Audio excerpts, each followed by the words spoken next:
Sheriff Rotter, I'd say if you want to get started, you can go ahead. Okay, thanks, Blake. Good morning, everyone, and welcome to the Iowa 911 Communications Council meeting for Thursday, February 13th, 2025. I'm Rob Rotter, your chair. Could I please get a roll call, Kara? Yes. Chris Jasper. Jasper's here. Jeff Miller. Here. Mike Bryant. Bryant is here. Eric Daw. Or Tom Berger. Lynn Tazioli. Or Chris Hare. Chris Hare's on. Thank you. Josh Duden. Duden is here. All right. Rob Dennert. Dennert's here. Adam Welp. Here. You have a quorum. Okay, thank you. And could I get a motion to approve today's agenda? Jasper will motion. Thank Dennert, you. second. Thank you. Any discussion? All those in favor signal by saying aye. Aye. Aye. Against, same sign. And motion carries. Okay, it's that time of year again when we have to elect our officers. Do I have any nominations for officers? We'll start with chair. Do we have any nominations for chair?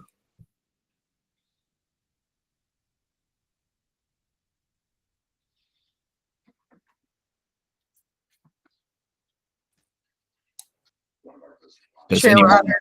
Chair Rotter, did we skip the approval of the minutes? Well, I thought we'd take care of our election of officers first, Okay, thank you. in case there's a change.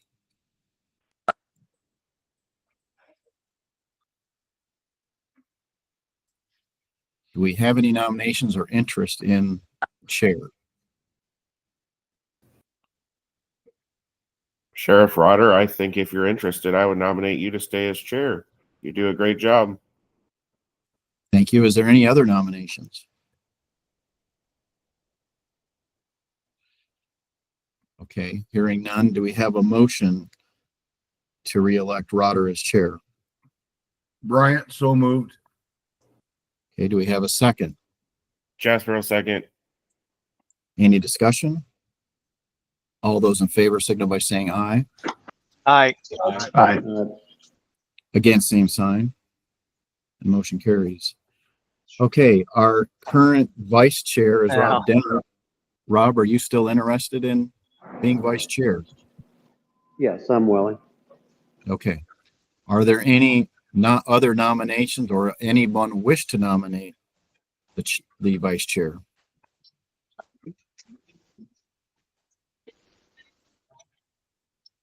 Bryant will nominate Rob.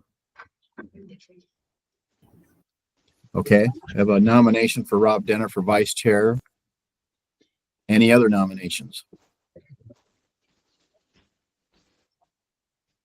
Okay, hearing none, do I have a motion to re-elect Rob Denner as vice chair? Jasper will motion. Okay, do we have a second? Bryant will second. Thank you. Any discussion? All those in favor signal by saying aye. Aye. Aye. Aye. Against, same sign. And motion carries. Okay, secretary is Kara. Kara, are you still interested in serving as secretary? I will. I can, unless somebody else wants it. Okay. Do I have any nominations for either Kara or anyone else for secretary? Jasper will nominate Kara to stay as secretary. Okay. Any other nominations? Okay. Do we have a motion then to re-elect Kara as secretary? Jasper will make a motion. Bryant will second. Okay. Any further discussion? All those in favor signal by saying aye. Aye. Aye. Against, same sign. And motion carries. Okay, thank you. All right, could I get on a motion then to approve the January 9th, 2025 minutes? Dude, no motion. Denner, will second. Okay, any discussion? All those in favor signal by saying aye. Aye. Aye. Against, same sign. Motion carries. Okay, Blake, do you have a report for us? I do. Let me get the expenditure form pulled up. We'll review the financials. All right. This is again it would be the months of October through December. So payments come in and go out in January after the 911 council meeting, which is why we are reviewing those months in February. So pretty standard form here. What we've gone over in the past, just over $8 million in wireless surcharge came in, interest at $57,000, prepaid just over or just under, I should say, $650,000 for a total surcharge revenue of $8.7 million. Cost recovery for wireless carriers at $143,000, and you can see the network costs between Comtech, ICN, Geocom, Zetron, recurring costs, and the GIS grant payments. So 60% of that goes out to local 911 service boards, which is $5.2 million. And then you can see what is left over between expenditures and revenue is about $291,000 transferred into the operating surplus.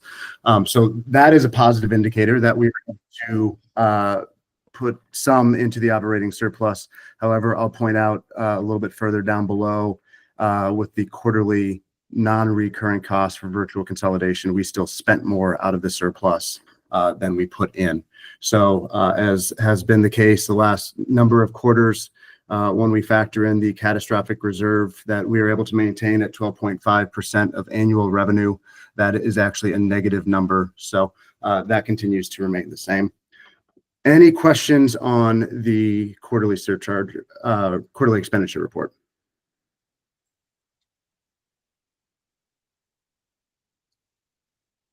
And usually I do also display the PSAP payments.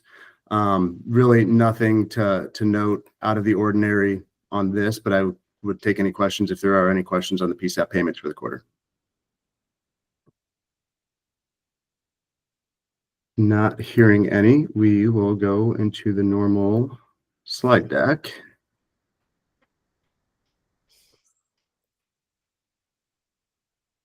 All right, can somebody tell me, can you see my screen?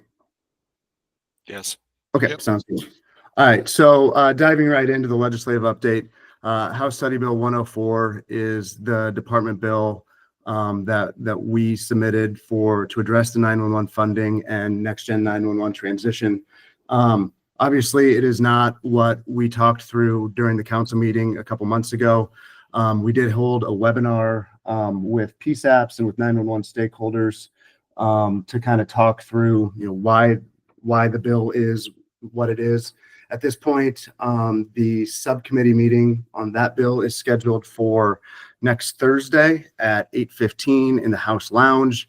Obviously, that's subject to change, but I expect many of you will be there, and I understand that that's obviously generating a lot of conversation. So if there's anyone that wants to ask questions about that, I'm happy to do that here. We can also obviously talk through it later in the agenda during the legislative piece, but not planning to go through section by section of the bill. I think it's kind of been well vetted at this point of what the bill does, but I'd answer any questions on that.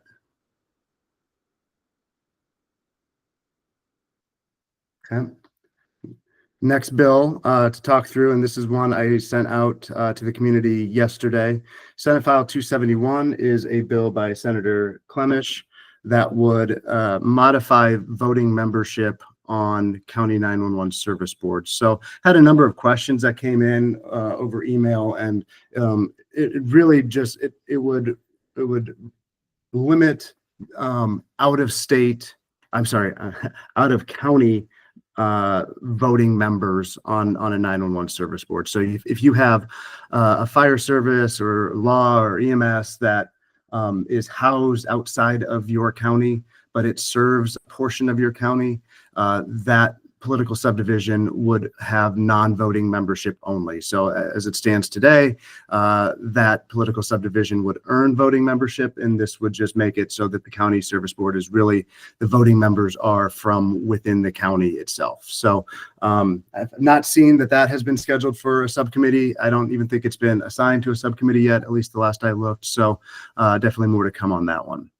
And then moving into the next bullet there, the Telecommunicator Week campaign, I'm actually going to turn part of my briefing here over to Allie Bright, who used to obviously be in the 911 program.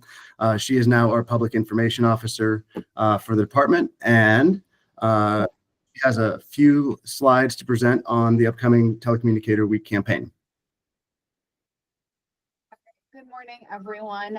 Nice to kind of be back in the 911 space. So, and talking to Blake and really thinking about going forward with our department and kind of telling the story about what we do within the state of Iowa, I thought it was important for the upcoming Telecommunicator Week to shine a spotlight on our PSAPs and the people that work there and your stories and how you interact within your community. So we wanted to put together a campaign for that week and also a web page that does this. Next slide. Sorry, just a second. I was moving my screens around.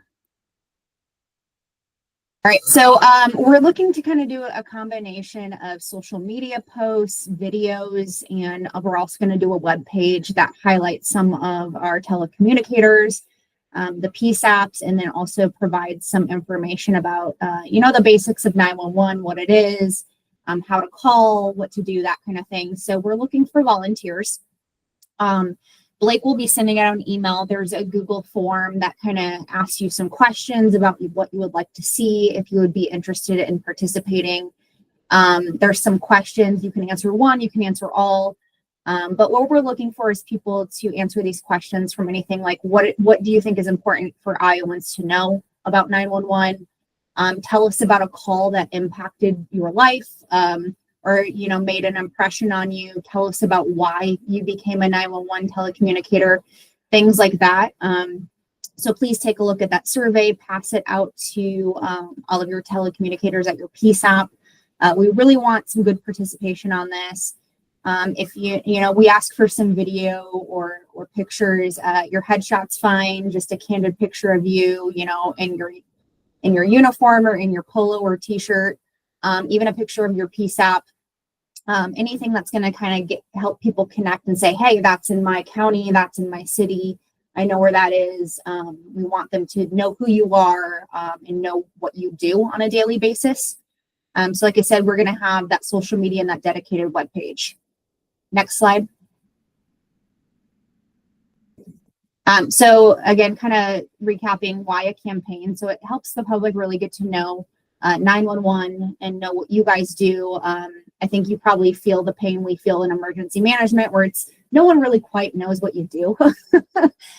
So we want to make sure that people know what you guys do, why what you do is really important, makes a difference within their community. And just kind of those interactions you have with the public and what they need to know when calling 911. Next slide, or we might be done. Okay. Yep. So I already talked about it. So a Google survey is going to be sent out to you. Please pass that around. We want some good feedback on it. We do ask that supervisors approve their dispatchers of telecommunicators to participate. And there is some language like that in the form. So we want to make sure that pictures don't have any sensitive information in them. The stories that you're sharing don't identify people in them or are safe for public consumption. So when you are going through that, please keep that in mind. We asking that you fill out the survey by the end of March, just so we have some time to get together the content, maybe get back to you if we need to schedule a time to maybe have a conversation or take some photos. So I will see those answers as they come in on there, but if you do have any questions outside of the survey or want to connect with me, just feel free to give me an email. It hasn't changed since I worked in the 911 program, but it is on the slide. So just allison.bright@iowa.gov. Again, hoping to get some good participation from this. I think it's really important that the public knows what you guys do and how important your job is. And this is just an opportunity for us to do that. I get like, probably you're like, I don't want to scan this, but it leads to the survey. So if you wanted to scan it, if you are watching this with your phone and even email it over to yourself, you can get a start on that as well. But looking forward to hearing all your stories and getting this together in the future. And like I said, please reach out to me if you have any questions. But that's it on my end in case anyone has any questions.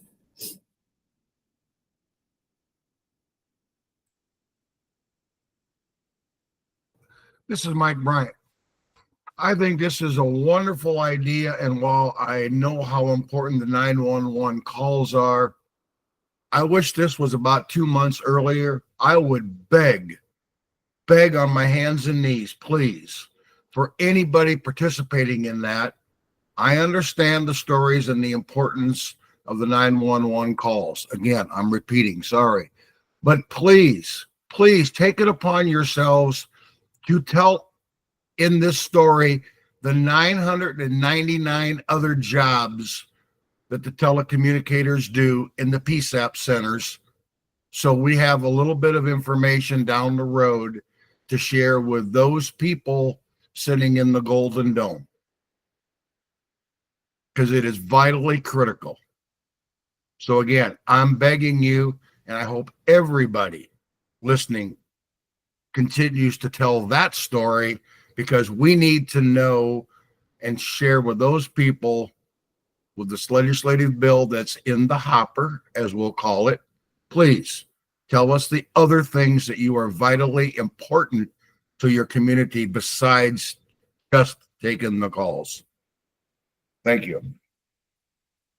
And Micah, just to kind of piggyback on that, I think there's a question in the survey. And if there's something that you feel like I didn't ask that you want to tell me about, you can email it to me or fit it into the survey. But I think there's a question in there about like how your job interacts with your county and other first responders.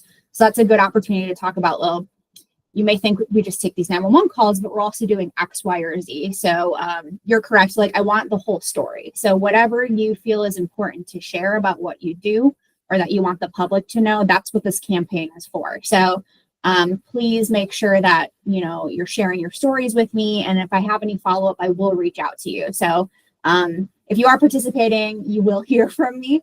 Hopefully that's a good thing. So I just want to make sure that I'm telling your guys' story, and then we're making sure that Iowans know all of the work that you guys are doing. So thank you for everyone that participates. Thank you, Allie. Any other questions? All right. If not, a couple other slides from our perspective. Just a reminder that annual forms were due January 1st.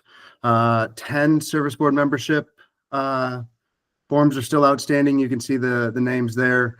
And then 6 expenditure collection forms remain. And then just the note with the next quarterly surcharge payments that will go out in April. Anything not received as far as expenditure collection, we have to withhold surcharge funding.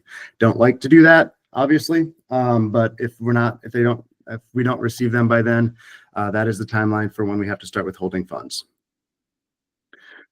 GIS grant information, again, 1 county short of perfection for the month of January. We're at 98 counties. As just a reminder, I'm sure everyone kind of knows at this point that those payments also go out quarterly. So after March is complete, those payments will go out.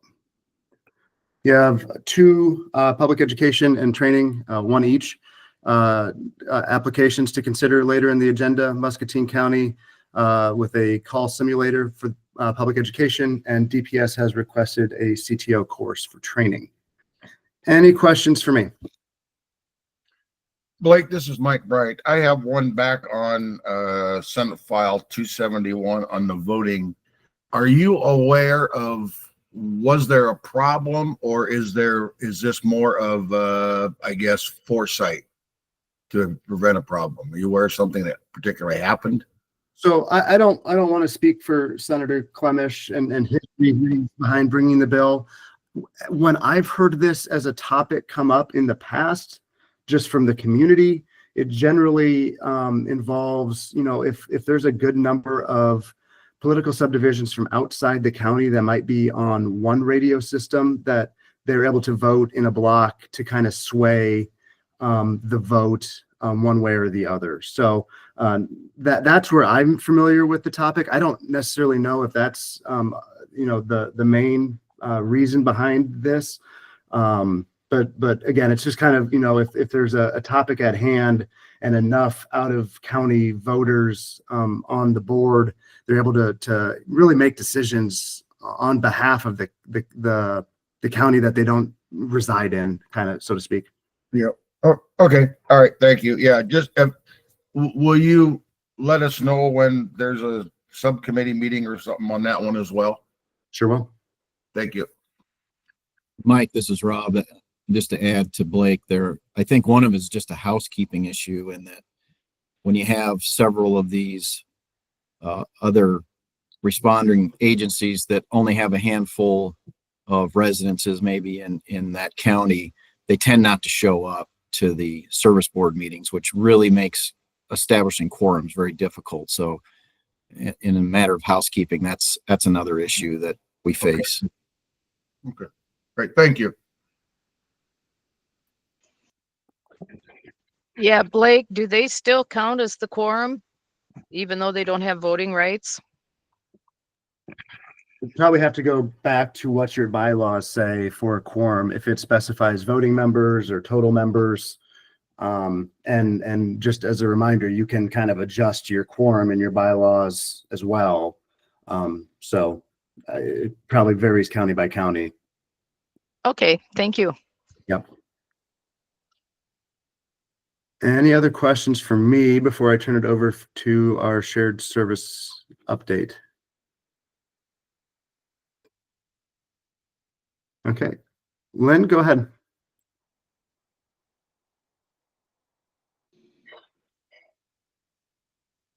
Can you hear me okay? Yep. Okay, I was having a little technical difficulty here. Yeah, just a real quick update from Shared Services. Dallas County is signed up for Shared Services, be going live in a couple months. Next slide. There's the map of Iowa. We're currently at 78 active, and we've got 4 that we are actively in the process of deploying. Next slide, please. Quick update on the learning management system. Just a reminder that this is open to all PSAPs, not just Shared Services. Got some numbers down the bottom.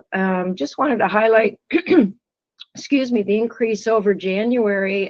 We got 1 extra PSAP signed up, but 2,000 extra courses enrolled, and 780 courses completed last month, for a total of 3,018 courses.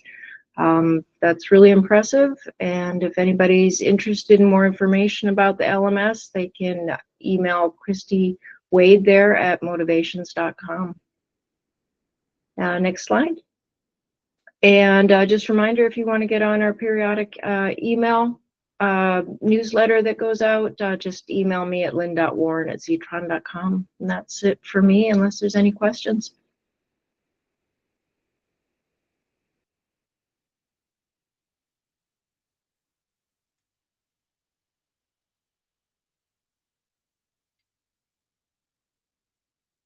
All right, not hearing any. That also concludes my brief. I would either take any questions or turn it back over to you, Mr. Chair.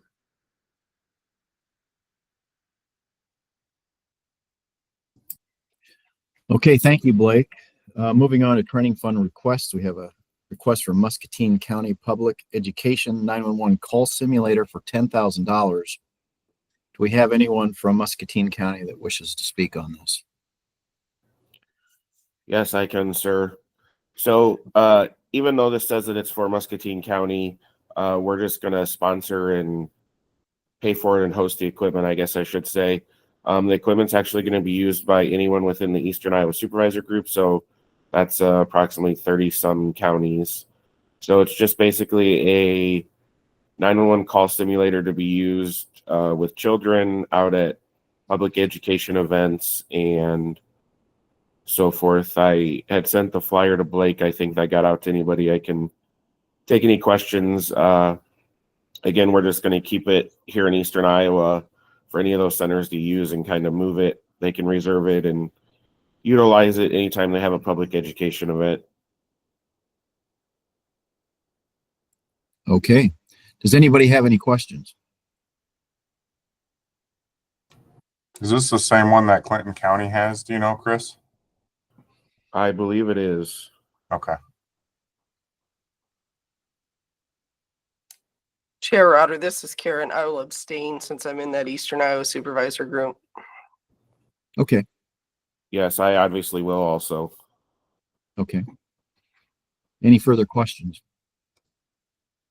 Okay, hearing none, do I have a motion to approve the Muscatine County request for $10,000? Do no motion. Okay. Do I have a second?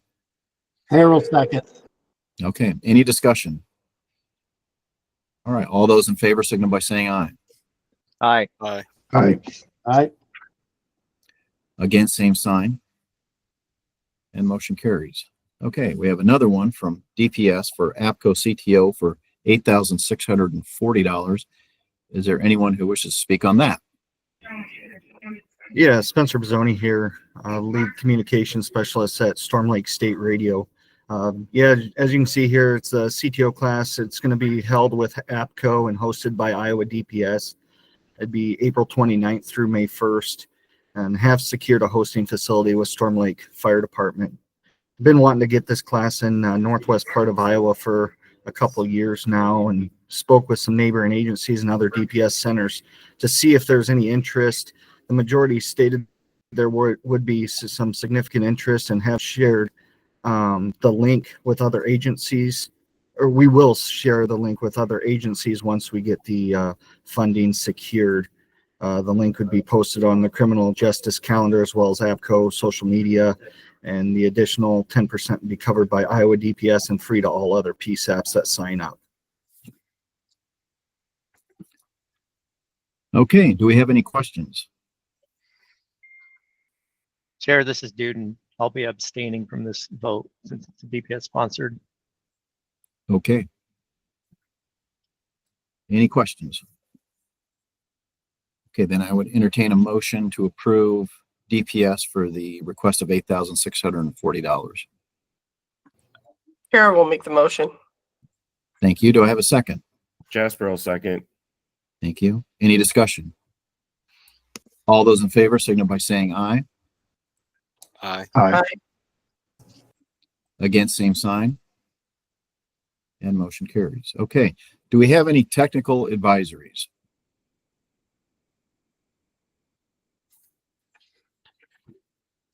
Okay, hearing none. Could we get an update on Iowa Statewide Interoperable Communication System Board, Ms. Nichols?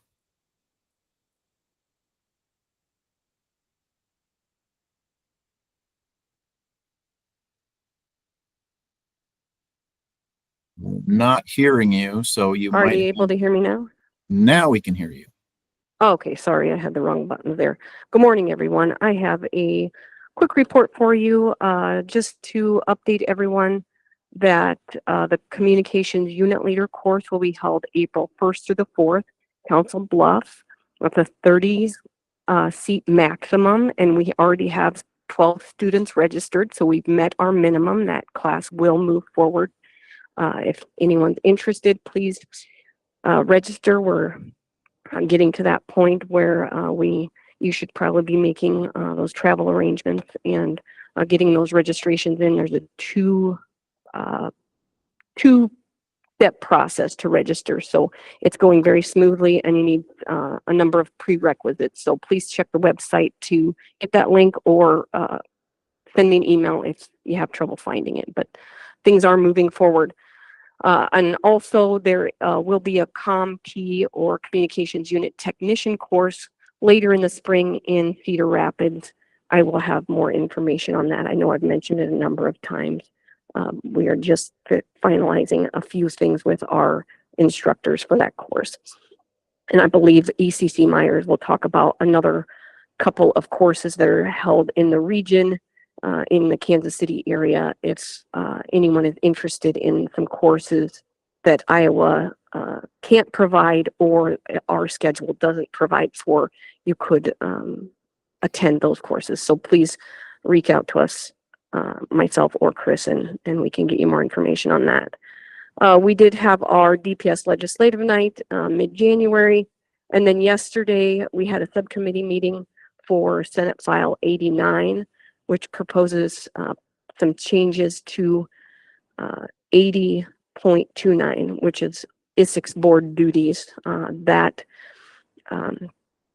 did pass with recommended amendments. Those amendments have not been written yet. APCO was their legislative liaison or person, I can't think of the name of that right now, was there to voice some concerns. And so if you in the telecommunicator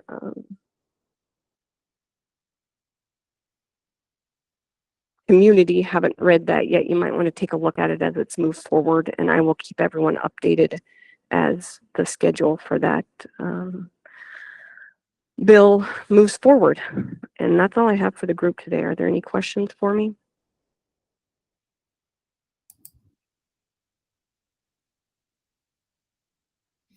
Okay, thank you. Moving on, could we get an update from U.S. Department of Homeland Security, Cybersecurity and Infrastructure Security Agency, Mr. Myers? Yes, thank you, Mr. Chair. Can you hear me okay? We can, thank you.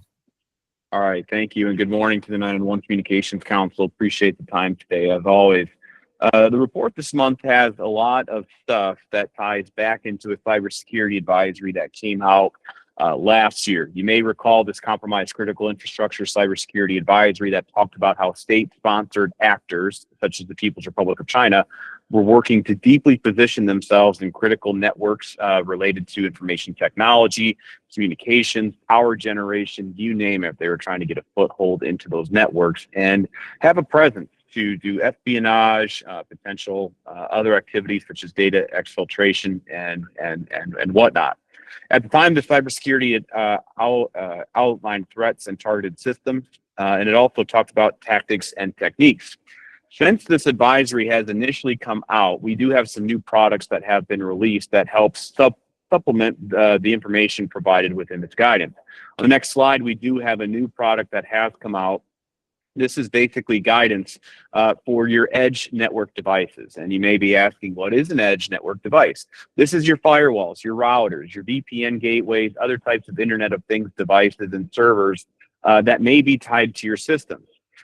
This is an aggregation of documents and guidance from worldwide cybersecurity partners that outline basically things you can do to try to protect those edge network devices, because a lot of times those tend to be the forgotten pieces of equipment on a network. There's 4 documents listed there. I won't necessarily go through them all one by one, but these do align with greater secure by design concepts that we've produced within the Cybersecurity and Infrastructure Security Agency. And you can find a link to all of those on the bottom of the slide here. But those edge network devices are important to protect whether you're at your home, at your business, or in a government facility, because they tend to be the jumping points to basically everything else that's on your system. The next slide, we have the opportunity also to discuss an AI cybersecurity collaboration playbook. This was published in early January by the Joint Cyber Defense Collaborative, or JCDC. That is a CISDA group, and that guidance that they released does give organizations across the entire artificial intelligence community, both providers, developers, and also adopters, on how to share AI-related information. This could be something about vulnerability. This could be something about incident information. It can be talking about how do you protect things that are using AI and the mechanisms you use to do so. The JCDC playbook covers all that stuff. And in terms of PSAPs, there's a great look at adopting AI in those centers to do various things. And this document is a good read for those that are looking at taking the foray into artificial intelligence in your communication center. This is also available on our website. You can reach out to me if you want a copy of it as well. Next slide. We do have something else that kind of goes along with these things. Secure by demand. This information and guidance document is focused solely on operational technology. For those of you that may not be familiar with operational technology, it is all the things basically that comprise network connected devices that may monitor a system, may send you notices and alerts, but it's not something traditional like a computer with a keyboard and a mouse and a screen. It's all those other connected devices that you have in your systems.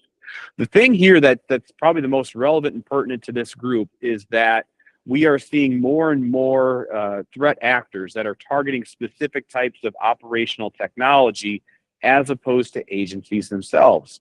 So in theory, what this does for you as agencies that are serving the public's interest is that if you're using a similar piece of technology as, say, someone in the financial sector, you may also be caught in the crosshairs because that technology appears elsewhere where our threat actors have an interest, and they may not necessarily delineate targets.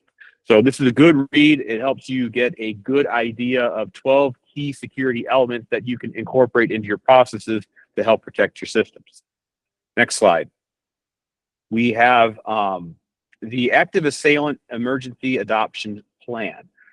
This instructional guide was just released, and it does provide a lot of organizations and venue operators with very specific, tangible guidance to assist users with developing comprehensive plans. Now, the thing about active assailants and the types of threats that come from them is that they can come from a variety of means, motives, and sources, and use a lot of different weapons to try to carry out some sort of attack. This includes fillable and tailorable template guidance to help users develop a plan if they're not familiar with it. It includes a lot of options for considerations and also examples of how things have worked in plans elsewhere. This is available for download as well for our website, and this is basically geared at schools, festivals, any type of large public gathering or any place where people congregate. There's something in there for almost everybody within that guide that is available on our website, or if you want a copy of it, you can get in touch with me. Next slide. We have an update on some of our technical assistance offerings that will be coming forward relatively soon. You may remember our first window for states to request technical assistance was in October. The next window is coming up in April. Now, the states have submitted initial requests, and there is some guidance on how to proceed forward, but I will be meeting with Haley, your SWIC, and then also Blake DeRushi about, what those requests might be going forward for April, just to make sure what was submitted in October is still fresh and relevant and pertinent and germane to the state. On the topic of technical assistance, as SWIC Nichols alluded to previously on the next slide, we do have some regional items of interest for the group. This does include some other courses. We have an incident tactical dispatcher course coming up in Bethany, Missouri, March 11th through the 14th. We also have an incident communications manager course coming up March 18th through the 20th in Bethany also. In the Kansas City metropolitan area, we do have a CompT course that is slated for March 3rd, and more of those announcements are coming soon, as specifically the Kansas City ones are tied to FIFA preparations. So again, keep in mind, a lot of the assistance is coming down the pipe. Reach out to your SWIC if you have any ideas for courses or other types of assistance that might benefit your groups. And then also one final item of note is that we are having a multi-region rec league with FEMA on April 15th through the 17th in Jonesboro, Arkansas, and that is open to nearly all public safety agencies that have some sort of emergency management or public safety response capabilities and tasks associated with their groups. That's my report for the month, Mr. Chair. I can go ahead and take any questions.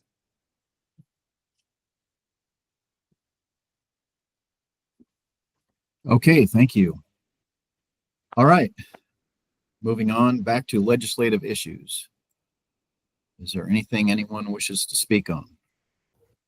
Mr. Chair, this is Mike Bryant.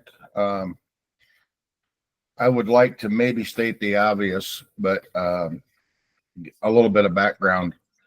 When I was contacted by my leaders of my organization to figure out where to register our position on this bill, and I will apologize. I first was a little bit of surprise after all the work the committee had done and what little, I guess, I had heard since. I wasn't expecting the resistance, and I was in error. I made several phone calls after and reviewed a lot of my notes, and I understand greater where that's coming from. So sorry to bore you with my mental lapse, but I'm just going to make a comment here, again, stating the obvious, but the only other group that I'm aware of that's operating on a long-term stagnant budget is the Fire Service Emergency Training Bureau. It's almost 50 years. since they've had any significant increase. We changed this surcharge from 50 cents to 65 cents about 20 some years ago. 13 years or so ago, this formula came up. I guess I'll challenge the governor herself or anybody else to tell me somebody else is still operating on a budget that they did 13 years ago with the costs that are obvious, as you all know, and the requirements of new technology that's out there. So, is it the nicest word I can say is maddening. It's absolutely maddening. If we want to continue to beat up the small towns and the work that the people do, I guess that's a position to take. Fair warning, eventually it'll catch up to you. And you won't be there anymore, because when you make people mad enough, they change how they vote. So there you go. Thank you very much for your time. Okay, thanks, Mike. Any other? Okay, I'll bring up something that it was actually a question that was brought to me this morning that I thought was really timely. And Blake, if I get this wrong, please point it out. But somebody asked, how are VoIP systems affecting the 911 surcharge? And I can just address it from my county, in that we've replaced a whole list of numbers with a VoIP system that reduced it down to a handful. I have a very large employer here in the county that probably had upwards to 100 different phone lines that have now reduced it to a handful as well. And of course, doing that, we lose the surcharge that was attached to each one of those lines. So it's just another part of technology that is leaving us behind. So we have this great new technology that's saving customers all kinds of money. Unfortunately, we're still tied to an archaic system for how we provide revenue to support something as important as 911. So it's just another indication of how, while we might be able to, if we're lucky, deal with this current legislative issue that we have before us, it's very likely that all we're going to do is put a Band-Aid on it and kick the can down the road again. And until we actually change fundamentally how we provide revenue to support 911, until we do that, we are going to continue to have this problem over and over and over again. I've been affiliated with this council for some time, and this is not the first time we've been down this road with this exact problem. And it won't be the last until we fundamentally change the way we do things. So, Blake, am I wrong? Are we not losing a ton of surcharge funds through these systems? So I'll just address how VoIP is supposed to be handled. Static VoIP, so think of like Mediacom, is supposed to be remitting surcharge as if it's wireline. As a reminder, there is the 100 line cap on multi-line telephone systems, and that extends to VoIP. Any nomadic VoIP would be remitted to us as wireless surcharge. Now, obviously, I know that that technology, there's probably some room for discussion or argument over what the definition of a line or a telephone number is. So that language still remains in code, and you're obviously welcome to audit those with wireline carriers or VoIP carriers. But again, that discussion is probably out there and able to be had as far as what a line, what a telephone number is. If it can reach 911, it's supposed to be paying surcharge. Okay, thanks, Blake. Any other legislative issues? Okay, hearing none. Do we have any information sharing by council members? Chair Rotter, can I speak for a minute on our upcoming conference? Yes. Okay, on behalf of APCO and NENA, our upcoming spring conference is in April this year. It's our big one. We have a vendor show. We'll have an awards banquet. The awards nomination criteria is out there. You can nominate people for a milestone award or telecommunicator of the year or CTO of the year. We are also very excited that we're bringing the Janice Amberly Foundation back The NINA Day is going to be an updated version of a victim's plea, meaning expectations. That is fabulous training. It's probably some of the most impactful. And if you've been to it before, this is an update, so there's new information there. And then on the APCO Day on April 29th is Why They Stay, Domestic Violence Awareness. Also will be very good. Both of these days, NINA and APCO, April 28th and 29th, will be at the Holiday Inn in Des Moines Airport, at the airport. And registration's live on our website. We want people to start signing up. Okay, thank you, Kara. Any other information sharing by council members? Yes, real quick, sir. So as Kara said, the awards deadline, we did extend the deadline. It's now the end of February. So if you do have any nominations, you can get those submitted to me. Also, obviously, this is a big legislative year for 911. And so just to remind folks that our APCO and NINA lobby day is February 25th from 1 to 4 p.m. at the Capitol. You do not need to be a NINA or APCO member to attend. Obviously, we have some information we need to get to our legislators, so I would encourage anybody that has information they want to share or an opinion about the proposed bill to join us that day and hopefully fill the rotunda and get some information to legislators. Thank you. Thank you. Any others? Okay, hearing none. We don't have any unfinished business or new business or travel requests. Do I have any business from the floor? Anyone wish to speak on anything that's joining us virtually, which is everyone?